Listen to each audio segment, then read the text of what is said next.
Hay figuras que todos creemos conocer. Zeus, el rey de los dioses, el señor del rayo.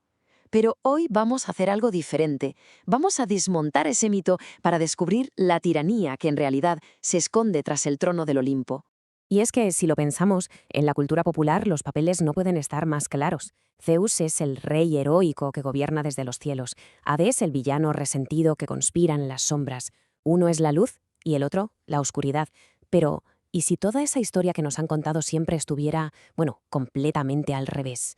Aquí es donde entra la pregunta que lo cambia todo. ¿Y si el verdadero monstruo no vive bajo tierra? Vamos a dejar que sean los propios mitos originales los que nos muestren quién fue realmente el tirano y quién simplemente un administrador. Muy bien, vamos a meternos de lleno en esto. Para entender la verdad, primero tenemos que desmontar la mentira y descubrir de dónde viene toda esta confusión. Fíjate, durante siglos se ha confundido al guardián del inframundo con el adversario de toda la creación. Claro, con la llegada de nuevas religiones había que demonizar las creencias paganas. La estrategia fue súper sencilla pero muy efectiva. Convertir al dios de los muertos en un demonio, fusionando la figura de Hades con la del ángel caído. Pero la historia real, la de verdad, empieza mucho antes. Y todo comienza con Cronos, el titán que gobernaba el universo. Estaba atormentado por una profecía que decía que uno de sus hijos lo destronaría. Su solución fue, brutal, devorar a cada uno de ellos nada más nacer. Su propio estómago se convirtió en su cárcel. Después de una guerra que duró una década para quitarse de en medio a su padre, los nuevos dioses se encontraron con una pregunta clave. ¿Cómo te repartes el universo entero cuando acabas de conquistarlo? El camino al poder fue de una violencia extrema. Primero, la infancia de los dioses, literalmente, en las entrañas de su padre. Luego, la astucia de Rea para salvar a Zeus. Ya de adulto, Zeus libera a sus hermanos, que emergen ya creciditos y listos para la batalla. La titanomaquia, 10 años de guerra, nada menos. Y al final, la victoria olímpica y el encarcelamiento de los titanes. Un tirano había caído, sí, pero otro estaba a punto de nacer. La historia oficial nos cuenta que el reparto fue justo, una cuestión de azar. Los 3 hermanos victoriosos, Zeus, Poseidón y Hades, echaron a suertes los reinos. A Zeus le tocó el cielo, a Poseidón el mar y a Hades, pues el inframundo. Suena bien, ¿verdad? Pues la verdad es mucho más cínica. Y aquí, en esta cita, es donde la cosa se pone de verdad interesante. Es una narración del propio Hades, recordando el momento del sorteo.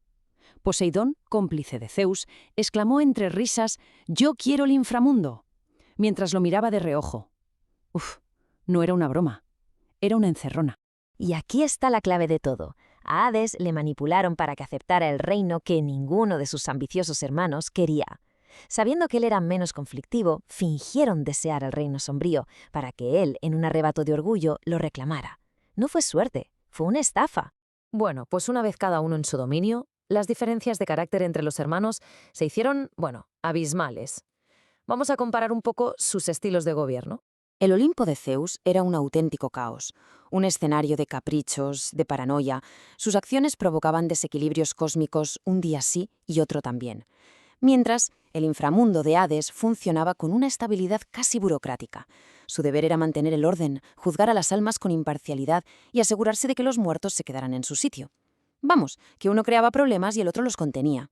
Hablemos claro de la tiranía de Zeus, porque los mitos están repletos de pruebas. Sus incontables infidelidades, su crueldad desmedida, como el castigo a Prometeo. Llegó a encadenar a su propia esposa, Hera, como castigo, y en el acto de paranoia definitivo engañó y se tragó a su primera mujer, Metis, por la misma razón que su padre, el miedo a una profecía. Y Hades, pues está considerado uno de los esposos más fieles del panteón. Rara vez abandonaba su reino, sin mostrar el más mínimo interés por el poder de sus hermanos. Su función no era tentar ni corromper a nadie, sino recibir a las almas y mantener el equilibrio. Era un administrador, no un villano. Pero ojo, que la crueldad de Zeus no se limitaba a sus enemigos. Su mayor talento era, sin ninguna duda, la traición a su propia familia. El rapto de Perséfone. Siempre se presenta como el gran crimen de Hades. Pero si leemos las fuentes con atención, el verdadero arquitecto de toda la operación no fue Hades, fue Zeus. Y esta cita lo ilustra de una forma brillante. Las fuentes dejan claro que Hades tenía el permiso legal de su padre, Zeus, para tomarla. Esta complicidad es uno de los aspectos más cínicos del mito. Zeus traicionó a su propia hija, Perséfone, y a su hermana, Deméter, en un pacto secreto. El plan se ejecutó con una precisión milimétrica. Hades pide la mano de Persefone. Zeus, el padre, da su permiso a espaldas de la madre y de la propia hija. Pero es que va más allá. Facilita el rapto, haciendo brotar un narciso de una belleza sobrenatural para atraerla. Y claro, mientras ella está distraída, Hades emerge para reclamar lo que el rey del Olimpo le ha concedido. Y este patrón de traición y paranoia es una constante. Como ya vimos, Zeus devoró a su esposa embarazada, Metis, para evitar que diera luz a un hijo que lo superaría en poder. Es increíble, el hijo que derrocó al padre por devorar a su prole acabó cometiendo el mismo crimen atroz. Con toda esta evidencia sobre la mesa, creo que ya va siendo hora de emitir el veredicto final sobre estos dos hermanos.